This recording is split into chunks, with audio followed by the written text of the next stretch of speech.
ID4가 2022년 모타인 선정 올해의 차였죠. 그러고 나서 공교롭게도 바로 다음 주, 이번 주 촬영하고 있는 지금 이 Q4는 ID4의 형제 차종입니다. 그리고 이 형제 차종이라 함은 현대기아 자동차에서 사용하는 이 GMP 플랫폼을 공유하는 수많은 차량들이 형제 차종이듯이 같은 배터리에 같은 모터, 같은 뼈대를 공유하는 차종이듯이 지금 이 차량과 폭스바겐의 ID4도 그러하다는 겁니다. 참고로 요거는 지금 게이즈 맥세이프 거치대인데 모타인몰에 판매하고요. 그리고 이런 식으로 붙이는 게 아이오닉 5 GV60처럼 디스플레이와 디스플레이 사이에 이렇게 베젤 공간이 빈 차량들 있죠. 저희 어머니 GV60 같은 경우에는 거기다가 랩 마운트를 설치해 드렸는데 시야가 진짜 최고입니다. 얘도 이 시야 너무 좋은 것 같아요. 모타인몰.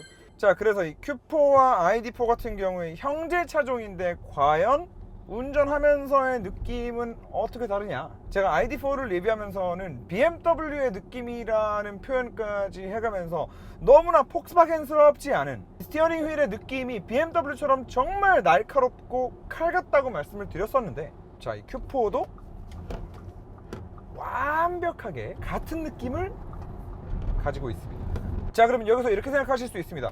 야, 형제 차종이라고 방금 네 입으로 얘기해놓고 당연한 거 아니야? 라고 말씀하실 수 있지만, 아까도 그 형제 차종에 예를 들어 들었던 현대기아의 이 GMP 플랫폼 같은 경우에 아이오닉 5, 아이오닉 6, EV6, GV60의 승차감이 모두 다르고 각각 차량의 장점과 단점들이 미세하게 다른데, 그걸 한마디로 얘기하면 각 차량들이 목표하는 지향점이 좀 다르다라는 게 느껴집니다. 자, 그런데 ID4와 Q4 같은 경우에는 형제 차종이면서 승차감이 가고자 하는 방향, 운동 성능이 가고자 하는 이 지향점 자체도 공유하는구나 라는 생각이 일단은 들고요. 이 고속에서 주는 큰 요철을 만났을 때 이걸 받아내주는 느낌과 또 고속 코너링 중에서 급격한 스티어링 타각이 들어간다 하더라도 굉장히 날카롭고 안정적인 느낌을 주는 것조차도 굉장히 비슷한 느낌을 가지고 있습니다. 솔직히 말해서 눈 가리고 타보라 그러면은 뭐가 더 우위에 있다라는 거를 절대 눈치채지 못할 정도로 두 차종이 정말 비슷한 지향점을 가지고 있는데, 심지어는 ID4 탈 때 뒷좌석의 승차감은 좀 많이 하드하다라는 말씀을 드렸었잖아요. 뒷좌석에서의 느껴지는 승차감도 똑같은 느낌이에요. 똑같은 느낌. 자, 그렇다 보니 지난주 리뷰했던 ID4 그리고 그 ID4 리뷰 영상에서 말씀드렸던 그 차량이 가지고 있는 승차감이나 운동 성능에 대한 그 느낌들이 사실 Q4의 느낌과 동일하다라고 생각하시고 그 영상을 봐주세요 라고 말씀을 드려도 무방할 정도예요. 그래서 오늘 영상은 그것들을 조금씩 가지고 와서 말씀을 드리기도 하겠지만서도 또 이 경쟁 모델과 비교해서는 어떤가요? 라고 많이 이제 질문들을 주셨단 말이에요. 그래서 그거를 좀 중점적으로 놓고 말씀을 드려볼까 합니다. 우선 iX3부터. 자동차세, 정기검사에 매년 챙겨야 할 거 산더미. 귀찮은데 왜 사? 렌트해! 자, iX3가 이제 같은 가격 레인지에 있잖아요. iX3랑 비교했을 때 지금 이 Q4 승차감의 가장 다른 포인트는 이렇게 방지턱 구간에 있다고 할 수 있습니다.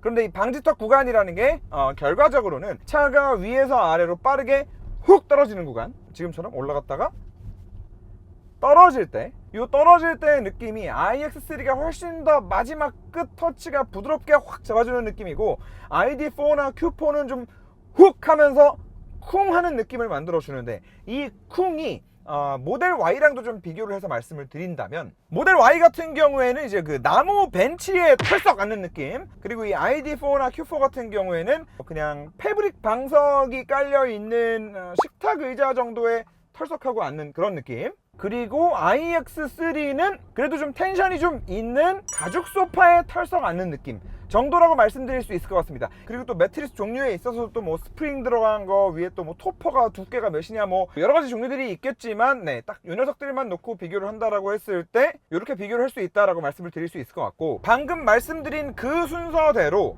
고속도로 주행에서의 승차감도 좋습니다. 다시 말해서 비슷한 가격대 혹은 비슷한 사이즈를 가지고 있는 수입 전기 SUV들을 놓고 보았을 때 iX3가 고속주행에서나 아니면은 저속에서 방지턱을 넘을 때나 큰 요철을 만날 때 그 부드러운 승차감 면에 있어서 가장 좋다는 얘기인데, 그러면 혹시 승차감이 불편한 순서대로 또 거꾸로 고속주행에서의 안정감이나 이런 뭐 스포츠성에 있어서는 또 더 좋은 거 아니냐 라는 생각을 하실 수도 있지만, 안타깝게도 고속에서의 급격한 차선 변경, 차량의 거동 이것만 놓고 본다라고 했을 때도 이제 iX3가 가장 좋다는 거. 자, 그 정도로 Q4와 iX3 모델 Y의 승차감이나 운동 성능 정도는 생각을 해주시면 될 것 같고요. 한 가지 여기서 이제 강조드리고 싶은 부분은 그 뒷자리 승차감이 좀 하드하다라고 하는 게 그게 어느 정도냐 궁금하실 것 같아요. 제 기준에서는 뒷자리에 타서도 장거리까지 소화할 수 있는 차량은 셋 중에 고른다라고 하면 iX3가 유일합니다. ID4, Q4, 네. 이 녀석들도 모델 Y처럼 그렇게 하드하지는 않지만 장거리 운전까지 소화할 수 있는 정도의 승차감은 아니라고 봐요. 앞자리에서는 괜찮고요. 그래서 지금 이 Q4 같은 경우에 네, 뒷자리 그냥 이런 부드러운 땅만 이렇게 몇 번 이렇게 운전해 보시고 판단하지 마시고 무조건 큰 요철, 큰 방지턱들을 좀 넘어 보면서, 그리고 이렇게 일반 도로에서 주행을 할 때도 생각보다 도로는 이런 식으로 업앤다운이 많습니다. 이 모든 업앤다운이 일어나는 순간에 뒷좌석에 타 있는 승객들은 승차감에 대해서 앞자리에서 느끼는 충격의 몇 배의 충격을 느끼기 때문에 항상 이렇게 뒷자리까지 좀 이렇게 염두에 놓고 시승을 해보실 것을 좀 권장드리고요. 자, 그리고 주행을 하면서 말씀드릴 수 있는 이 차량이 ID4와 다른 부분이 하나 있습니다. 두 차량 모두 출력은 똑같아요. 그래서 스포츠 모드에 놨을 때, 자, 드라이브 셀렉트를 다이나믹으로 놨을 때의 가속력 또한 비슷합니다. 사실 똑같다라고 느껴져요. 자, 그런데 ID4와 다른 포인트는 브레이킹에 있습니다. 그리고 브레이킹 중에서도 회생제동에 있습니다. 자, ID4나 Q4나 다른 많은 독일 전기차들과 마찬가지로 타력 주행을 할 때 회생제동으로 굳이 부하를 걸어주지는 않아요. 굳이 제동을 만들어주진 않습니다. 그게 오히려 효율이 안 좋기 때문에. 자, 그런데 지금 이 Q4 기본 디폴트 값에서 앞차와 가까이 붙이고 악셀을 놓으면 회생제동량이 쫙 늘어나는 게 보이시죠? 방금 제가 브레이크를 밟았기 때문이 아니라 지금 이 Q4의 디폴트 값 자체가 현대 EGMP 플랫폼을 기준으로 하면 회생제동이 오토 모드인 거거든요. 그리고 뭐 타이칸, 이트론 GT 전부 다 이 모드를 가지고 있는데 얘는 이제 기본 모드가 자동 회생제동을 쓰는 모드인 거죠. 그래서 아무래도 ID4보다는 이런 식으로 가다서다를 계속해서 반복해야 되는 이런 시내 주행 상황에서 이렇게 앞차와 가까워졌을 때 자기가 회생제동으로 차간거리를 계속해서 유지시켜주면서 간다라는 거는 원페달 드라이빙 하면은 원페달 드라이빙이 너무 편해요 라고 말하는 것과 같은 맥락에서 정말 운전이 편안해질 수 있는 그런 요소라고 할 수 있는데, ID4에는 없던 그 로직이 여기는 지금 들어와 있다고 할 수 있겠다. 그리고 저는 그 무지성 회생제동, 원페달 드라이빙을 정말 극혐하는 사람으로서 전기차의 회생제동으로 최대한의 효율을 만들면서 운전을 하기에는 이렇게 오토 모드로 앞차와 거리가 가까워졌을 때만 회생제동으로 거리를 맞추면서 운행을 할 수 있게 해주는, 꼭 크루즈 컨트롤 작동하거나 이제 주행보조 장치를 작동할 때가 아니더라도 이런 식으로 일상 주행에서도 회생제동을 적극 활용해서 앞차와의 거리를 벌려주는 이 시스템이 이 원페달 드라이빙보다 훨씬 더 승차감도 챙길 수 있고 효율도 챙길 수 있고 뒷자리에 탄 사람이 멀미도 안 하게 할 수 있는 뭐 그런 요소라고 할 수 있겠습니다. 자, 그리고 이 ID4나 Q4 같은 차량에 이런 앞차와 자기가 알아서 차간 거리를 유지하면서 회생제동으로 브레이킹을 해주는 이 시스템이 더 중요할 수밖에 없는 이유가, 실제로 브레이크 페달을 아예 이렇게 밟아도 중력 가속도가 0.3G가 넘어가기 이전에는 물리적인 브레이크, 저 뒤에 드럼 브레이크도 그렇고 물리적인 브레이크를 아예 사용하지 않아요. 물리적인 마찰력을 일으키는 브레이크를 사용하지 않는다는 겁니다. 브레이크 페달을 밟아도 자기가 판단해서 사람이 브레이크 페달을 밟기는 했으나 나는 이거 모터의 힘만 가지고도 충분히 지금 제동력을 만들어내고 그 제동력을 다시 전기로 재생할 수 있는 상황인데 라고 판단한다면 굳이 브레이크 페달을 잡지 않는다는 얘기입니다. 타이칸, 이트론 GT, 이트론 SUV 타시는 분 중에 운전 얌전하게 하시는 분들은 브레이크 패드가 아예 안 달아요. 자, 그럼 그렇다라고 했을 때 이런 앞차와 거리가 가까워졌을 때 회생제동을 일으켜서 사람이 브레이크 페달에 발을 갖다 대서 그게 물리적인 그냥 마찰열 에너지로 그냥 날아가 버릴 에너지를 최대한 모터로 배터리에 다시 회수를 해놓는다 라는 거는 분명히 더 똑똑하고 좋은 시스템이고 편안한 운전에도 도움이 되는 그런 시스템이라고 할 수 있을 것 같습니다. 그리고 브레이크 페달 얘기가 나와서 말인데, 저 드럼 브레이크 있죠? 이 차량에 기본적으로 가지고 있는 브레이크의 성능 자체가 전혀 떨어지지 않습니다. 그렇기 때문에 단지 그것만 가지고 드럼 브레이크이기 때문에 안 좋아 라고 얘기할 거는 아니고요. 그리고 또 ID4나 Q4에 드럼 브레이크를 넣은 이유 자체가 뭐 이들이 주장하기로는 그렇습니다. 그 로터가 돌고 브레이크 패드로 잡아주는 이 물리적인 브레이크 같은 경우에는 패드가 가만히 있는 상태에서 굉장히 미세한 틈 하나를 냅두고 로터가 빠른 속도로 회전하게 되잖아요. 그렇게 되면은 로터가 회전하는 그 힘 때문에 이 로터가 회전하면서 패드를 좀 이렇게 안쪽으로 끌어당긴다는 겁니다. 그래서 아주 미세하지만 거기서 마찰력이 일어난다. 그러면 전기차가 가장 효율이 좋게 운행할 수 있는 이 코스팅을 하는, 타력 주행을 하는 그 상황에 손해가 있을 수밖에 없으니 우리는 그걸 최소화하고자 드럼 브레이크를 썼다라고 얘기는 하는데, 그렇게 말하기에는 그 드럼 브레이크를 쓰는 브랜드가 니들밖에 없기는 한데, 아무튼 뭐 그렇다라고 합니다. 그래서 뭐 그런 깊은 뜻이 있다고 하니까 딱히 브레이크 성능에 뭔가 문제가 있는 게 아닌 이상 그거를 욕할 수는 없다고 본다. 다만 ID4와 비교를 하면서도 말씀을 드렸지만, 우리나라에서야 이 환경부의 말도 안 되는 인증 때문에 얘가 지금 보조금을 아예 한 푼도 못 받게 됐지만, 아니 얘랑 똑같은 차인데 학력 계수가 더 좋은 스포츠백이 주행 가는 거리가 더 안 나왔으니 뭐 말 다 한 거예요. 어쨌거나 그 보조금을 띄워놓고 생각을 한다 하더라도 이 녀석의 차값이 한 1200만 원 더 비싸죠. 물론 우리나라에서는 보조금 때문에 회전 반경 진짜 이씨.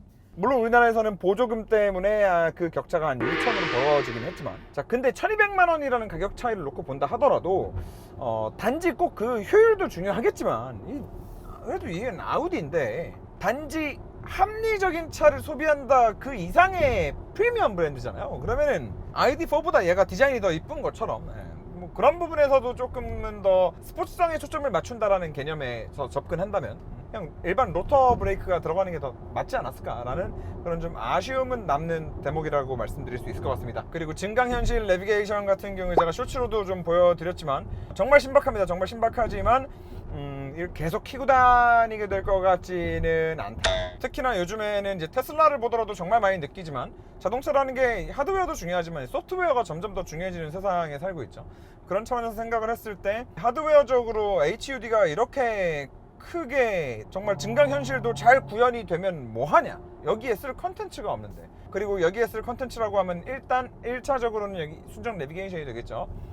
네, 순정 내비게이션은 진짜 이 아우디, 포르쉐, 폭스바겐에 들어가는 진짜 이건 그냥 삭제할 수 있다라고 하면 차라리 삭제를 하고 싶은, 차라리 눈에 안 보이는 게 덜 스트레스 받는 그 정도 수준의 내비게이션이다 보니까 뭐 좀 그런 부분이 또 있고요. 자, 아우디 Q4 우리나라의 그 이상한 전기차 주행 가는 거리 인증 시스템 때문에 정말 좀 크게 피를 본 그런 차량이 아닐까 싶습니다. 그나마 다행히 이제 이 Q4의 스포츠백 모델 같은 경우에는 보조금을 반 받기는 하지만 지금 얘는 이제 전혀 못 받다 보니까 6,600만 원 내 그냥 그대로 보조금 없이 다 주고 사야 되는 상황입니다. 참 그렇다라고 했을 때 과연 ID4보다는 2,000이 최종적으로 더 비싸고 스포츠백보다도 지금 더 비싼 지금 이 녀석을 살만한 가치가 있겠냐, 개개인의 판단에 따라 좀 많이 결론이 달라질 수 있는 그런 질문일 것 같습니다. 저라면은 물론 아예 iX3로 가버린다거나 아니면은 아예 ID4로 가버린다거나 할 것 같기는 하지만, 제가 이 결론을 이렇게 좀 조심스럽게 말씀을 드리는 이유는 솔직히 iX3는 그 내부 디자인이 정말 쉐이라고 생각을 합니다. 내가 차량 안에 타서 눈으로 보면서 이 눈이 즐겁고, 이 눈이 즐거우면서 항상 운전하면서 기분이 좋은 그런 측면에 있어서는 이 Q4가 또 이제 경쟁 모델들을 압도한다라는 생각이 일단 첫 번째로 들고, 무엇보다도 이제 외관 디자인 그리고 아우디라는 브랜드 이미지도 포함된다고 생각을 합니다. 그리고 굳이 이 세그먼트에서 막 열심히 비교를 하려고 그래서 그렇지, 기본적으로 이 차 자체는 정말 운전이 편안한 차입니다. 일단 컴팩트하고 시야가 정말 좋고요. 전기차다 보니까 주행감 부드럽고요. 승차감, 뒷자리에 뭐 어르신들 태우고 장거리 가지 않는 이상 앞자리에서 문제될 게 전혀 없습니다. 특히나 저는 이 부분이 가장 마음에 드는데, 이 아래 수납 공간 꽤 넓거든요. 여기 엄청 넓은 수납 공간에 아일랜드로 기어박스만 위로 올려놓고, 물론 조작성은 ID4가 더 좋을지 모르겠지만 큰 디스플레이에 뭐 어차피 안드로이드 오토나 애플 카플라이 사용하면 되기 때문에 공조장치 사용하기 편하고요.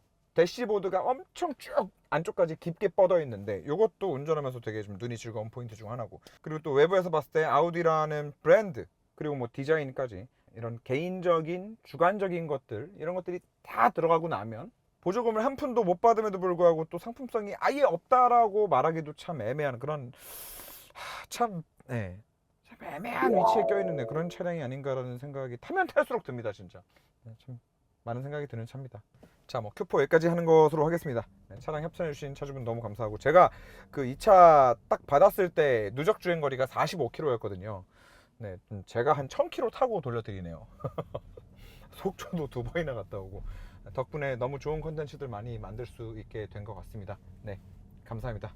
자, 여러분 주말 행복하게 보내시고, 네, 다음 주에 또 재밌는 차로 재밌는 내용으로 찾아뵙도록 하겠습니다. 안녕.